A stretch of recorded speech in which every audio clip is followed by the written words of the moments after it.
여러분, 종종 살아가면서 특별한 경험들을 하지요.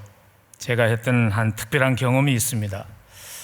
오래전에 상당히 믿음이 좋은 분이십니다. 그분을 만나서 그냥 제가 지나가는 말로 인사를 했어요. 요즘 어떻게 지내십니까?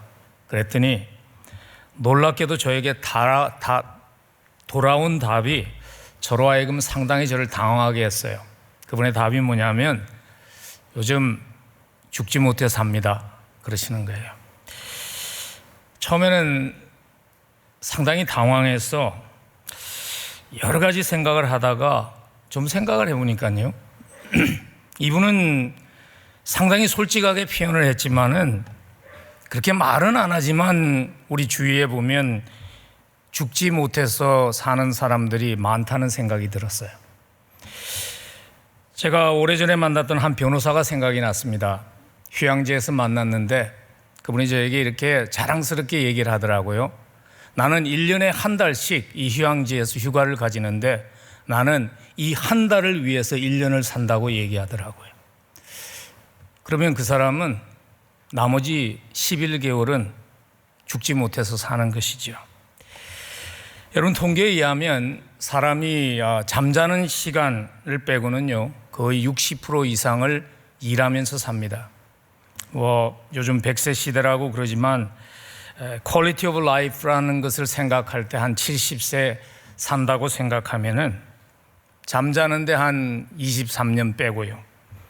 그리고 일하는 시간이 왔다 갔다 하는 시간 다 빼고 나면 일하는 시간이 한 26시간이 26년이라고 그럽니다. 주님의 기쁨이 되어서 세상에 손을 내미는 복음의 손이 되는 그런 삶을 살려면은 생업의 현장에서요 우리의 삶이 예수를 보여줄 수 있어야 합니다. 제가 듣기로는 여러분의 교회가 항상 이 시기에 특세를 하는 이유는 이제 복음을 들고 선교 현장에 나가기 전에 준비하는 시간이라고 들었어요. 소중한 일입니다. 복음을 들고 멀리 나아가는 것. 그러나 그와 함께 우리가 잊지 말아야 하는 것은 우리의 생업의 현장이 나에게 맡겨진 일이 무엇이든지 그것이 선교지라는 것을 우리 잊지 않았으면 좋겠습니다. 제가 한 이틀 전에 한 분을 만나기 위해서 식당에 갔더니 이런 문구가 붙어 있더라고요. 숙제하듯 살지 말고 축제하듯 삽시다. 그렇게 붙어 있어요. 너무나 멋진 말이라는 생각이 들었어요. 마지못해 살아가는 인생이 아니라 정말 흥분된 마음으로 기대하는 마음으로 의미 있는 삶을 살 수 있으면 좋겠습니다. 그러기 위해서 꼭 필요한 것이 성경적인 지극관입니다. 오늘 저희가 함께 나눈 골로새서 3장의 본문 말씀은요 성경적인 지극관에 대해서 말씀해 주시는 아주 소중한 말씀입니다. 1절 말씀 보면 그러므로 너희가 그리스도와 함께 다시 살리심을 받았으면 위의 것을 찾으라. 이 말을 오해하는 분들이 있으시는 것 같아요. 그리스도와 함께 다시 살렸으면, 다시 살아났으면 위의 것을 찾으라 하는 이 말씀을 그래서 그냥 이 땅에서 일상의 일이 중요하지 않다는 것으로 오해하는 분들을 종종 교회 안에서 만나게 됩니다. 사실 오늘 이 말씀은요 그 정반대의 의미를 강조하는 것입니다. 왜냐하면 골로새서 3장 전체가 강조하고 있는 핵심이 뭐냐면 이 땅이 모든 것인 양 살아가는 사람과는 달리 우리는 천국의 소망을 가진 우리는 다른 모습으로 살아야 합니다 하는 것을 강조하는 핵심이 골로새서 3장입니다. 그래서 5절 이하에 보면 개인적으로 어떻게 다른 모습으로 살아야 되는가를 강조하고요. 그리고 18절 이하에 아내들아 이렇게 쭉 나오는 관계에 대한 말씀들은 무엇인가 하면 인간적인 관계에 있어서 우리가 어떻게 다르게 살아야 하는가 하는 것을 강조하는 것이죠. 위의 것을 마음에 품고 살기 때문에 세상 사람들과 다른 모습으로 살아가라. 그것이 오늘 골로새서 본문의 핵심입니다. C.S. 루이스가 이 핵심을 너무나 잘 표현하지 않았습니까? Aim at heaven and you'll get earth thrown in. aim at earth, you'll get neither. 제가 영어 발음이 시원찮아서 이해가 잘 안 되시죠? 천국을 겨냥하고 사십시오. 그러면 이 땅에서의 삶이 의미 있게 될 것입니다. 그러나 이 땅에서의 삶이 모든 것인 양 겨냥하고 산다면 둘 다 잃어버리게 될 것입니다. 세상에서 우리에게 맡겨진 일들이 있습니다. 직장인이든 경영인이든 학생이든 주부이든 부모이든 우리에게 맡겨진 일들이 있습니다. 그 일들을 통해서 우리의 삶이 세상을 향해서, 우리 주변 세상을 향해서 복음의 손을 내밀 수 있으면 좋겠습니다.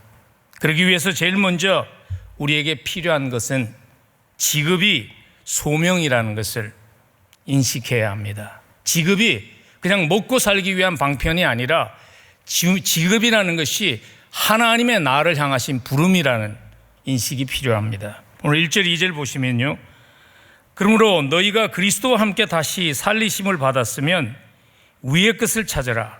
위의 것을 생각하고 땅의 것을 생각하지 말라. 다시 살리심을 받은 것과 위의 것을 생각하며 사는 것이 분리될 수 없는 그러한 관계가 있다는 것이죠. 그래서 사도 바울은 골로새서 3장을 마무리 지으면서요, 위의 것을 찾으면서 사는 삶이 구체적으로 어떤 모습인가, 그리고 그렇게 살아야 할 이유가 무엇인가를 23절과 24절에서 이렇게 설명을 합니다. 무슨 일을 하든지 마음을 다하여 주께 하듯 하고 사람에게 하듯 하지 말라. 이는 기업의 상을 주께 받는 줄 아나니 너희는 주 그리스도를 섬기느니라. 우리가 세상에서 하는 일들이 주님을 섬기는 것이라는 것이죠. 일이 주님이 주신 소명이라는 것입니다. 일이 소명이 아니라면 주님과 상관도 없고요, 그리고 주를 섬길 수도 없는 것이죠. 예전 세대는요, 직업이 소명이라는 생각이 그냥 보편적인 상식적인 것으로 받아졌어요. 그래서 직업을 표현하는 영어 표현이 많이 있지만 그 중에 하나가 vocation이라는 표현을 쓰죠. job이라는 표현도 쓰지만은 vocation이 뭡니까 하는 표현을 쓰죠. 그것이 라틴어 보카레라는 단어에서 나왔는데 불렀다는 것이죠. 불러서 시킨 분이 있고 우리를 부르신 분이 있기 때문에 우리가 그 부름에 순종하는 것이 직업이라는 것입니다. 근데 요즘은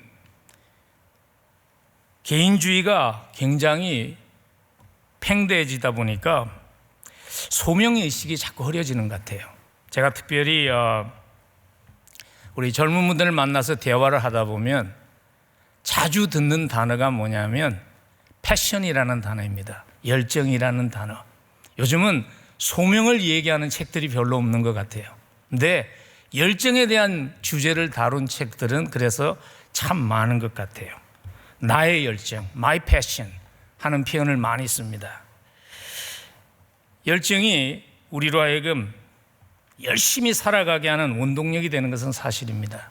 그런데 열정의 문제점은 한계가 있다는 것입니다. 열정만으로는 삶의 의미를 찾을 수 없다는 것입니다. 열정의 한계를 가장 절실하게 경험했던 한 인물이 있다면 솔로몬 왕이죠. 인간이 추구할 수 있는 모든 것들을 총망라해서 인생 프로젝트를 삼고 열정적으로 시도했던 사람이 킹 솔로몬이죠. 솔로몬 왕이죠. 솔로몬이 지식과 지혜를 열정적으로 추구했습니다. 그래서 전도서 1장 16절에 보면 내가 나의 마음속에서 말하여 이르기를 보라 내가 크게 되고 지혜를 더 많이 얻었으므로 나보다 먼저 예루살렘에 있던 모든 사람들보다 낫다 하였다. 더 지혜가 많았다. 그렇게 말하는데 그러나 도달한 결론은 무엇인가 하면요, 그 열정이 그의 삶의 의미를 가져다 주지 않죠. 그래서 전도서 1장 18절에 보면 지혜가 많으면 번뇌도 많으니 지식을 더하는 자는 근심을 더하느니라. 솔로몬의 결론이죠. 그래서 솔로몬이 그 다음에 열정적으로 추구했던 것이 즐거움이었어요. 무엇이든지 내 눈에 원하는 것을 내가 금하지 아니었다. 전도서 2장 10절에서 열정적으로 무언가 나에게 즐거움을 줄 수 있다면 모든 것을 추구했죠. 근데 그것도 삶의 의미를 가져다 주지 못했죠. 그래서 그가 마지막으로 열정적으로 또 추구했던 일 가운데 하나가 뭐냐면 일이라는 것을 통해서 성과를 올리는 것. 사업도 해보고 집도 크게 짓고 금과 은 보배를 사 모아보았지만 열정적으로 그냥 나의 패션만으로 살았던 의미를 가져다 주지 못합니다. 그래서 전도서 1장 14절에서 그가 이런 고백을 하지 않았습니까? 내가 해 아래서 행하던 모든 일을 보았노라. 보라, 모두 다 헛되어 바람을 잡으려는 것이로다. 그래서 하나님께서 우리에게 인생을 살아가는 다른 방법을 제시하신 것입니다. 그게 뭐냐면 위의 것을 찾으라는 것입니다. 위의 것을 찾으라는 그 표현 속에는 소명을 찾으라는 의미가 담겨 있는 것이죠.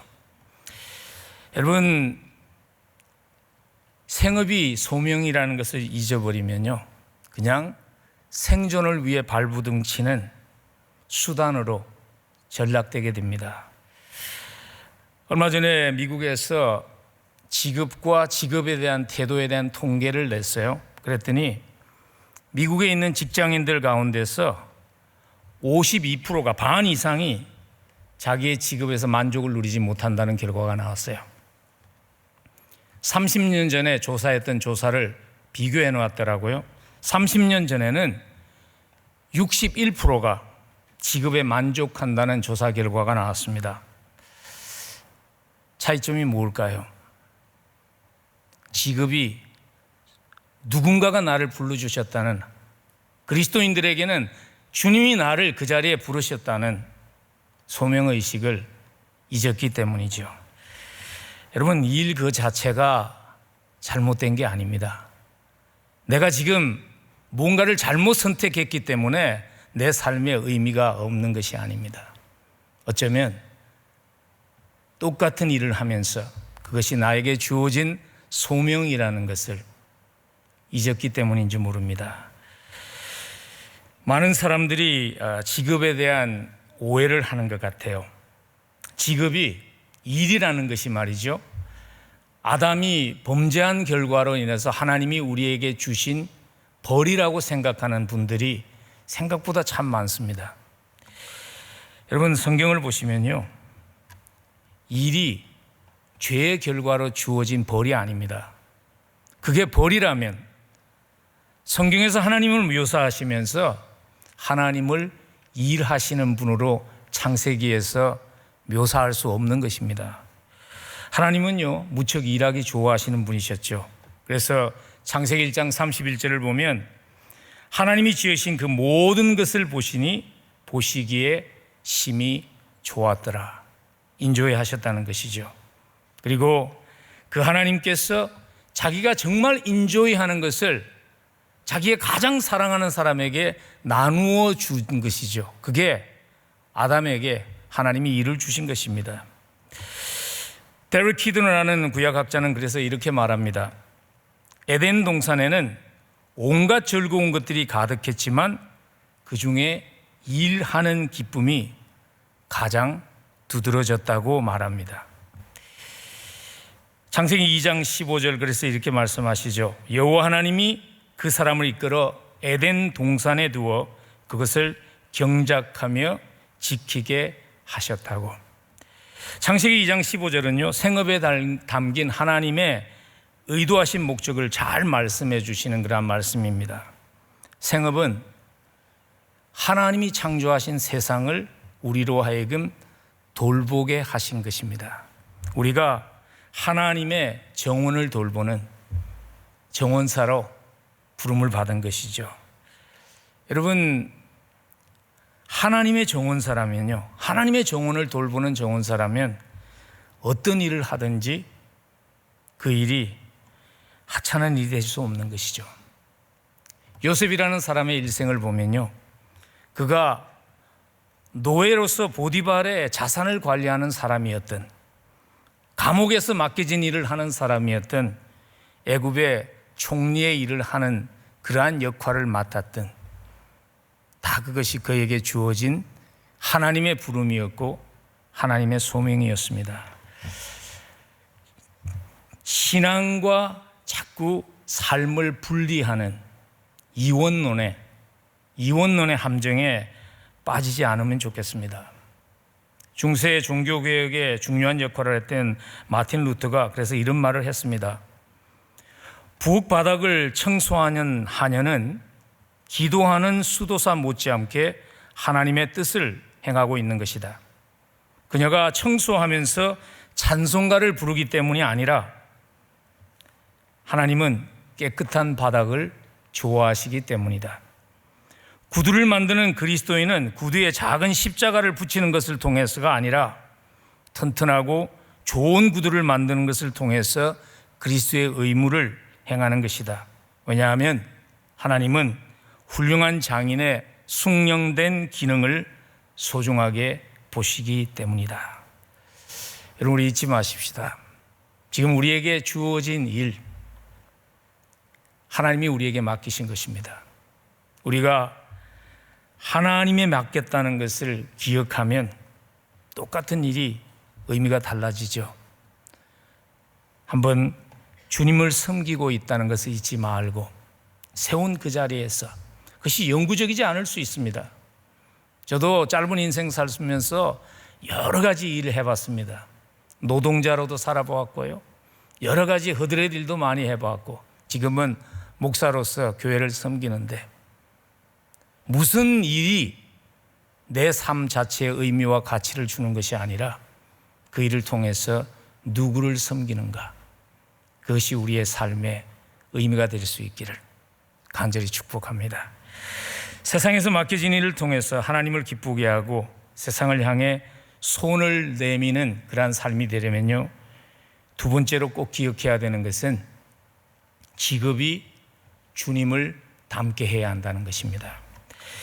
골로새에서도 많이 언급을 하지만 창세기가 더 잘 초점을 맞춰서 그 주제를 다루기 때문에 창세기를 좀 인용하면요, 에덴 동산에서 하나님께서 아담이 범죄하기 전에 일을 맡기죠. 그 목적이 무엇인가 하면요, 아담으로 하여금 하나님을 닮게 하는 것입니다. 아담에게 주어진 첫 번째 일이 뭔지 기억하세요? 창세기 2장 19절 20절에 보면 여호와 하나님이 흙으로 각종 들 짐승과 공중에 각종 새를 지으시고 아담이 무엇이라고 부르나 보시려고 그것들을 그에게 이끌고 가셨다. 그리고 아담이 각 생물을 부르는 것이 곧 그들의 이름이 되었다, 그렇게 기록합니다. 아담이 한 일이 뭐냐면 하나님의 창조물에다가 이름을 붙인 것입니다. 그런데 여러분, 창세기 1장을 보면 하나님이 무슨 일을 하셨죠? 하나님이요, 하늘을 창조하시고 하늘이라 부르고, 밑에 물을 창조하시고 물이라고 부르시고, 달과 별을 창조하시고 하나님이 이름을 붙이는 일을 하셨죠. 똑같은 일을 하나님은 아담에게다 맡기신 것입니다. 그리고 그 목적은 무엇이냐면 창조주 하나님을 닮게 하기 위한 것입니다. 여러분, 이 일을 통해서 누릴 수 있는 가장 소중한 축복은요, 나를 부르신 그 하나님, 그 주님을 닮을 수 있는 특권을 누리는 것입니다. 제가 얼마 전에 저와 굉장히 친분이 있던 선배 목사님이시죠. 최근에 은퇴하셨는데 그분을 만나서 대화를 하면서 제가 이런 질문을 했습니다. 목회를 하면서 받은 가장 큰 축복이 목사님 생각할 때는 뭐라고 생각하십니까? 그랬더니 그분이 조금의 주저함도 없이 하셨던 답이 뭐냐면요, 주님을 조금이나마 닮아질 수 있었던 것입니다. 그래서 그분이 이런 얘기를 하세요. 내가 목회를 하지 않았다면 과연 내가 어떤 인간이 되었을까 종종 생각하며 너무 감사하다고. 왜냐하면 이분이 굉장히 탁월한 분이세요. 그래서 한국에 있을 때 S대학에 문제없이 붙어야 하는데 하여간 그날 뭐가 잘 안 돼서 떨어졌어요. 그리고 자기보다 훨씬 공부 못하던 친구들은 다 S대학에 붙어가지고, 그래서 자기 마음속에 그런 생각이 있었다는 것이죠. 냉소적인 인간이 될 수 있는 요소가 있었다는 것이죠. 실력도 없는 것들이 재수가 좋아서 붙었는데 하는 마음이 자기에게 있었다는 것이죠. 내 목회자가 되고 마음에 안 드는 사람도 섬기고 인격적으로 부족한 사람도 섬기다 보니까 주님을 닮게 된 것이, 내가 냉소적으로 인생을 사는 것이 아니라 축제와 같이 인생을 살게 하신 그 축복이 너무나 감사하다는 그 얘기를 하시더라고요. 저도 사실 종종 요즘 그런 생각을 합니다. 나를 목회자로 불러주셔서 목양을 맡기지 않았다면 내가 지금 어떤 모습의 인간이 되었을까 하는 생각을, 그 질문을 제 자신에 할 때가 종종 있습니다. 물론 대부분의 여러분들은 목회자가 아닙니다. 그리고 목회자가 아닌 일반 직업을 통해서 그리스도를 닮아가는 것은 어떤 면에 있어서 목회자가 그리스도를 닮아가는 것보다는 훨씬 어려운 일입니다. 그렇지만 우리가 일반 직업을 통해서 그리스도를 닮는 것은 상관없는 일이라고 생각하면 안 됩니다. 성경을 보시면요, 에스라와 같은 성직자가 있었지만 느헤미야와 같은 비즈니스맨이 있었습니다. 요셉과 같은 정치인이 있었습니다. 에스더와 같이 상류 사회에 속한 사람이 있었습니다. 근데 하나님께서 그들을 통해서 영광을 받으신 것을 성경에 기록하신 이유는 무엇인가 하면 의도적입니다. 다 그들이 그리스도를 닮은 자로, 부름의 장소는 달랐지만 그리스도를 닮은 자로, 그리스도가 장차 오실 그리스도가 어떤 분이라는 것을 보여주는 그 역할을 위해서 그 자리에 세워졌다는 것을 말씀하시죠. 그래서 팀 켈러 목사님이 이런 유명한 얘기를 했죠. 에스더에 대해서 얘기를 하면서, 죽으면 죽으리이다 하는 에스더의 고백은 죽어야 할 때가 찼기에 죽으신 예수 그리스도를 가리키는, 포인팅하는 화살표와 방향표와 같은 역할을 한 것이라, 이런 뜻이죠. 이 사람들은 장차 오실 그리스도의 삶을, 장차 오실 그리스도의 그 모습을 삶으로 보여주는 그리스도를 닮은 사람들이었다는 것입니다. 여러분들의 직업이 무엇이든지 간에 그것이 그리스도를 닮게 하는 축복이 되기를 간절히 소원합니다. 근데 많은 경우에요, 이를 통해서 그리스도를 닮는 경험을 하지 못하는 원인이 하나 있습니다. 그게 뭐냐면, 그렇게 살아가려면, 이를 통해서 그리스도를 닮으려면 희생이 동반되기 때문입니다. 성경에 나오는 이를 통해서 그리스도를 닮는 삶을 살았던 사람들의 삶, 요셉이든 느헤미야든 에스더든 다니엘이든 사도 바울이든 공통점이 뭐냐면 그들의 삶 속에 희생이 있었죠. 희생에 대한 두려움이 우리 모두에게 있습니다. 그 두려움을 어떻게 이길 수 있을까요? 그것은요, 우리의 희생을 헛되게 하지 않는 하나님에 대한 신뢰입니다. 우리의 희생을 오히려 축복으로 바꿔주시는 하나님의 대심을 신뢰할 수 있을 때, 때로는 승진을 희생해야 할 때가 있습니다. 때로는 성공을 포기해야 할 때가 있습니다. 때로는 손해보아야 할 때가 있습니다. 그러나 그러한 것들이 우리로 하여금 그리스도를 닮게 하려면 우리에게 이 확신이 필요합니다. 헛되게 하시지 않는 하나님. 그래서 캐로런 잡스라는 구약학자가 에스더스를 주해하면서요, 에스더에 보면 에스더가 왕후로 불린 것이 14번이 등장한다고 그럽니다. 근데 그 중에서 13번이 에스더가 죽으면 죽으리라는 고백을 한 후에 기록되어진 것이라는 것이죠. 그 말은 에스더가 위대한 사람이 된 것은 자기가 성공하려고 발부둥친 결과가 아니라는 것입니다. 하나님의 뜻대로 살기 위해서 몸부림쳤을 때 하나님이 높이신 것이라는 것이죠. 오늘 골로새서 3장 4절이 그것을 우리에게 기억하라고 말씀하십니다. 우리 생명이신 그리스도께서 나타나실 그때에 너희도 그와 함께 영광 중에 나타나리라. 인생 열심히 살아야 합니다.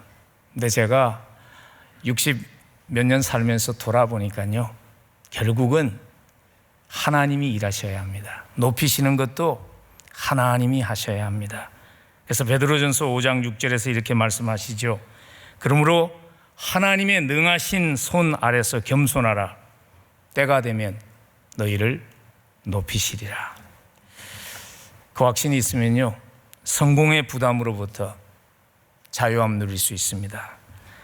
하는 일을 통해서 함께 하시는 그리스도를 경험하고 그리스도를 닮는 축복 누릴 수 있습니다.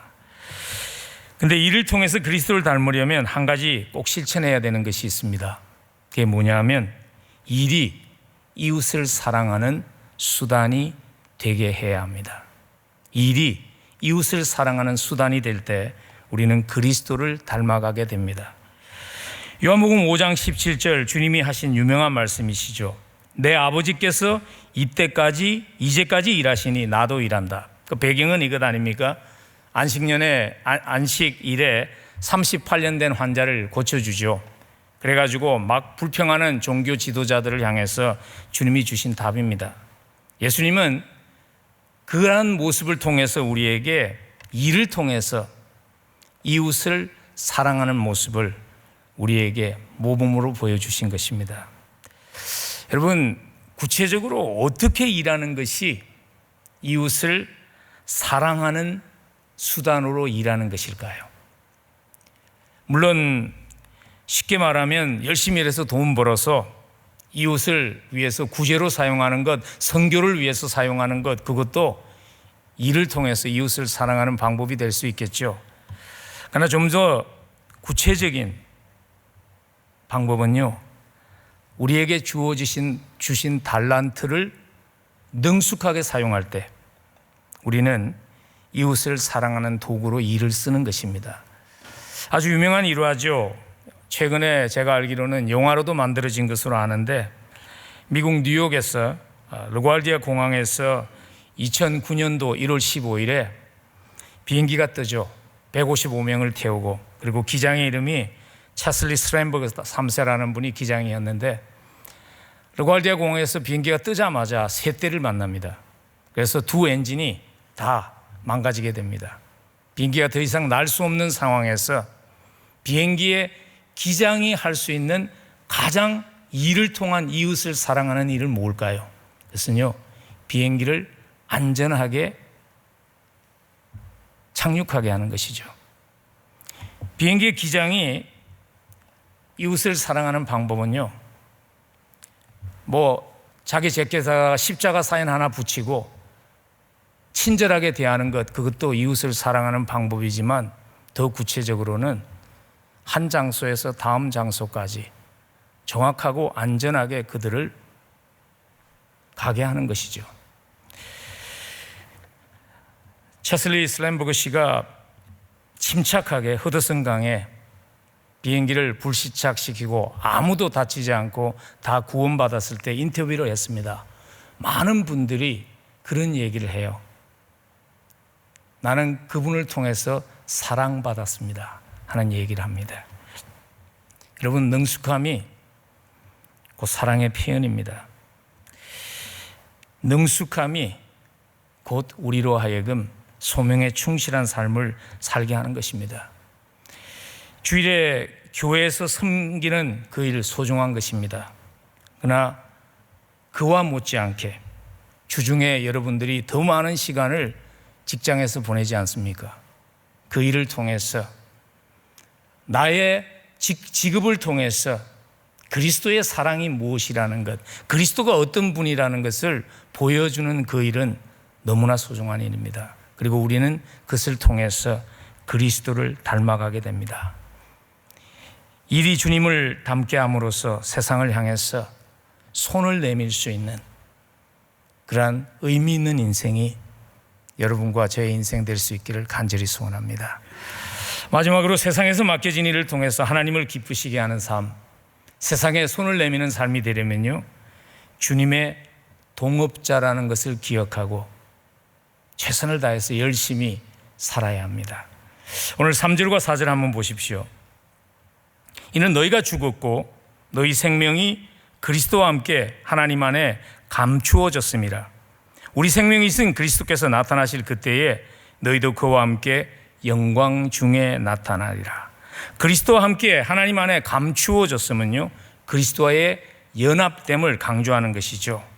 한번 그리스도와 연합이 되면 무엇을 하든지 그리스도가 함께하는 것이죠. 예배하고 기도할 때만 주님이 함께하는 것이 아니라 우리가 직장에서 일할 때에도 주님이 함께하십니다. 주님의 동업자로 여러분들이 사업을 하고 있는 것이고요, 주님의 동업자로 여러분이 공부를 하고 있는 것이고요, 주님의 동업자로 직장 생활을 하고 있는 것이고, 주님의 동업자로 맡겨진 생업을 하고 있는 것입니다. 여러분, 주님의 동업자가 되면 누리는 가장 소중한 축복이 뭘까요? 주님의 동업자가 되면 물론 동업자가 중요하잖아요. 내가 할 수 없을 때 나를 도와줄 수 있다는 것도 큰 축복입니다. 그 더 큰 축복이 있어요. 주님의 동업자가 되면 성경 고린도전서 15장 58절에 주님의 동업자 되었을 때 누리는 가장 큰 축복을 이렇게 기록해 주고 있습니다. 고린도전서 15장 58절입니다. 그러므로 내 사랑하는 형제들아, 견실하며 흔들리지 말고 항상 주의 일에 더욱 힘쓰는 자들이 되라. 이는 너희 수고가 주 안에서 헛되지 않은 줄 알미라. 주님의 종업자가 되면 누리는 축복은 우리가 땀 흘리고 수고한 일이 결코 헛되게 되지 않는다는 것입니다. 여러분, 직장 생활을 하면서 뭐가 제일 어려우세요? 제가 종종 교인들과 대화를 하면요, 그분들이 이런 말씀을 하세요. 일 자체가 어려운 것이 아니라 때로는 종종 부딪히는 벽이 뭐냐면 내가 왜 이 짓을 하고 있을까 하는 그 벽에 부딪힌다는 거예요. 한 의사가 솔직하게 그런 얘기를 하더라고요. 의사 된다는 거 어렵잖아요. 공부도 남보다 많이 해야 되고. 그러면서 그 어려운 과정을 자기가 다 이수했던 한 가지 목적은 뭐냐면 불치의 병을 치료하고 병에 시달리던 사람들을 치유의 짐을 통해서 그들의 삶의 질을 높여주겠다는 꿈을 가지고 오랜 시간 공부하고 의사가 됐는데 10년이 지나 보니까 자기의 대부분의 시간을 어디에다가 쓰는가 하면 자기가 하고 싶은 환자를 돌보는 일보다는 보험회사 보고하는 데다가 시간을 더 많이 보낸다는 거예요. 그래서 내가 이거 하려고 의사가 됐는가 하는 그 벽에 부딪힌다는 그 솔직한 고백을 하더라고요. 그래서 미국에 보면 종종 의사들이요, 의사하다가 관두고 식당 차리는 사람도 있고요. 미국에 지금 한국분 한 분, 유명한 분은 의사였는데 코미디언이 되었잖아요. 여러분, 잊지 마십시오. 직종을 바꾼다고 변하는 것이 없습니다. 목사가 된다고 삶이 의미 있으시지 않습니다. 제가 여러분들이 다 목사 돼서 경쟁력이 올라갈까 봐 그런 말 하는 거 아닙니다. 예. 일 그 자체가 우리의 삶에 의미를 주지 않아요. 우리에게 그 확신이 있으면 때로는 그 일을 하면서 지금 그 일이 하나님의 큰 그림 속에서 어떤 역할을 할지 알 수 없지만 하나님께서 헛되게 하지 않는다는 확신을 가지고 그 일을 해 나갈 수 있는 것이 하나님의 동업자라는 그 확신이 우리로 하여금 하는 일 속에서 의미를 찾게 합니다. 반지의 제왕으로 우리에게 잘 알려진 분이죠. J.R. 톨킨이 그의 삶의 터닝 포인트가 되었던 그 깨달음을 짧은 소설로 표현했습니다. 그 소설의 타이틀이 니글의 이파리라는 것인데요. 그 니글이라는 그 주인공의 이름의 뜻이 뭐냐면 시시콜콜한 사소로운 일에 시간을 낭비하다는 의미의 영어 단어죠. NIGGL이라는 그 단어를 썼는데, 왜냐하면 그 화가는 정말 멋있는 대작품을 그리고 싶었어요. 근데 그는 잎사귀 하나를 그려도 마치 새가 와서 앉을 정도로 정확하게 그리고 싶었어요. 그러다 보니까 시간이 너무 많이 걸리는 거예요. 그래서 작품이 진전이 없어요. 그리고 또 한 가지 이유는 사람이 참 좋았어요. 그래서 따뜻한 마음의 소유자라 이웃 사람들이 와서 도움을 청하면 지금 작품 하기에도 시간이 모자라는데 그냥 거절하지 못하고 도와주는 거예요. 하루는 이웃집 남자가 도움이 필요하다고 왔어요. 페루시라는 사람이. 아내가 지금 많이 아픈데 비가 옴에도 불구하고 의사를 좀 불러달라는 거예요. 그래서 마음이 급한데 지금 화가로서 그림을 그려야 되는데 그 붓을 내려놓고 비를 맞고 의사를 데리러 가죠. 그리고 그 결과로 그가 독감에 걸립니다. 그래서 막 아픈 몸을 이끌고 그래도 내가 언젠가 삶이 마치기 전에 내 작품을 완성해야 되겠다고 그림을 막 그리고 있는데 죽음의 사자가 찾아옵니다. 가야 된다는 거예요. 너무 허무한 마음으로 그가 따라가죠. 그가 죽고 나서 사실 남긴 작품이라는 게 나무도 아니고 잎사귀 하나만 그리고 끝났어요. 그러다 보니까 그의 작품이 미술관에 걸려 있는데 저 구석에 걸려 있는 거예요. 근데 그가 주님 앞에 섰을 때 놀라운 것을 보게 되죠. 왜냐하면 자기가 그렇게 꿈꾸던 그 나무가 완성된 모습으로 자기 앞에 서 있습니다. 그때 그가 깨달은 것이죠. This is gift. 이게 하나님의 선물이구나 깨닫게 됩니다. 여러분, 우리가 모두 이 화가와 같은 존재 아닙니까? 사실 잎사귀 한 장밖에 달랑 그릴 수밖에 없는 것이 우리의 인생입니다. 그러나 참 감사한 것은 이것입니다. 하나님은 우리의 작은 섬김, 지금 이 땅에서는 그 섬김이 무슨 의미인지 알 수 없는 그러한 섬김마저도 하나님의 큰 그림을 완성하는 곳에 쓰시고 완성된 작품을 이루신다는 것입니다. 우리에게 그 감격의 순간이 있습니다. 그래서 오늘 골로새서 3장 4절이 그 말씀하는 것입니다. 우리의 생명이신 그리스도께서 나타나실 그때에 너희도 그와 함께 영광 중에 나타나리라. 사도 바울로 하여금 끝까지 소명을 이루기 위해서 열정적으로 달려가게 했던 비결도 바로 그거죠. 디모데후서 1장 12절에 보면 이로 말미암아 내가 또 이 고난을 받되 부끄러워하지 아니함은 내가 믿는 자를 내가 알고 또 내가 의탁한 것을 그날까지 그가 능히 지키실 줄을 확신함이라. 그래서 사도 바울이 이 확신을 가지고 우리에게 이렇게 당부합니다. 고린도전서 15장 58절 그러므로 내 사랑하는 형제들아 견실하고 흔들리지 말고 항상 주의 일에 더욱 힘쓰는 자들이 되라.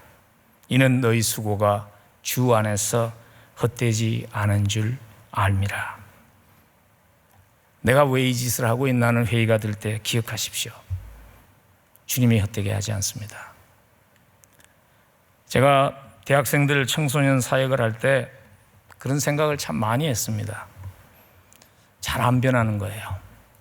그래서 내가 이 짓을 하려고 내가 전공한 것을 다 버리고 이민교회에서 이 전도사 생활을 하는가 하는 그런 회의가 있었어요. 놀라운 것은 이것입니다. 최근에 제 주변에 목회자가 되거나 선교사가 된 많은 사람들이 있는데요. 공통점이 뭐냐면 중고등학생 때, 대학생 때 말 안 듣던 아이들이라는 것입니다. 하나님이 바꾸어서 하나님이 일하십니다. 우리는요, 농부입니다. 사도 바울이 디모데후서 1장부터 1장 1절부터 2장 1절 6절 사이에서 그리스도인은 누구인가 하는 정의를 내면서 우리는 경주하는 경주자입니다. 우리는 군인입니다. 그리고 마지막에 우리는 농부입니다 하는 표현을 쓰죠. 여러분, 농부와 군인과 경주자의 차이가 뭔지 아세요? 군인이나 경주자는요, 조금 뭘 하면 박수 쳐주는 사람이 있어요. 농부는 이른 아침부터 해가 지는 저녁까지 허리가 휘도록 일을 하고 돌아와도 박수 쳐주는 사람이 없습니다. 우리가 농부입니다. 나 감사한 것은 이것입니다. 주님 앞에 설 때 주님의 박수가 있다는 것입니다. 저는 주님 앞에 들을 수 있는 가장 큰 칭찬이 히브리서의 기자가 말했던 나는 너의 하나님이라고 불리운 것이 너무나 자랑스럽다는 그 칭찬 아닌가 하는 생각을 합니다. 애쓰고 수고하는 노력, 당장 결과가 안 보이실 때가 있죠. 하나님이 헛되게 하지 않습니다. 여러분의 삶의 현장이 세상을 향해서 복음이 흘러가게 하는 그러한 복된 통로가 되기를 주의 이름으로 간절히 축복합니다. 우리 한번 기도하십시다. 너무나 감사하고 고맙지 않습니까? 주님께서 우리를 구원해 주셨을 뿐만 아니라 주님이 우리를 믿어주시고 우리를 통해 복음으로 세상을 바꾸고 우리를 통해 잃어버린 한 영혼을 찾는 그 일을 우리를 믿고 맡겨주셨다는 것 너무나 감사하지 않습니까? 세상에 참 똑똑한 사람도 많고요, 유능한 사람도 많지만 하나님이 우리의 모든 연약함을 아시지만 우리의 하나님은 없는 자를 들어서 있는 자를 부끄럽게 하시고 어리석은 자를 들어서 똑똑한 자들을, 지혜 있는 자들을 부끄럽게 하시고 약한 자들을 들어서 강한 자들을 부끄럽게 하시는 하나님이십니다. 한번 우리 이 시간 주님 십자가 사랑 너무나 감사하고 고맙습니다. 구원해 주신 것뿐만 아니라 나를 믿어주시고 하나님의 명예가 달린 그 소중한 일을 나에게 맡겨주신 것 너무나 감사합니다. 결코 헛되지 않다는 확신을 가지고 주만 바라보며 끝까지 충성스럽게 달려갈 수 있도록 주님 나를 사용해 주옵소서. 우리 함께 기도하며 나아갑니다. 하나님 아버지, 하나님의 은혜가 너무나 감사하고 고맙습니다. 나를 누구보다도 잘 아시면서도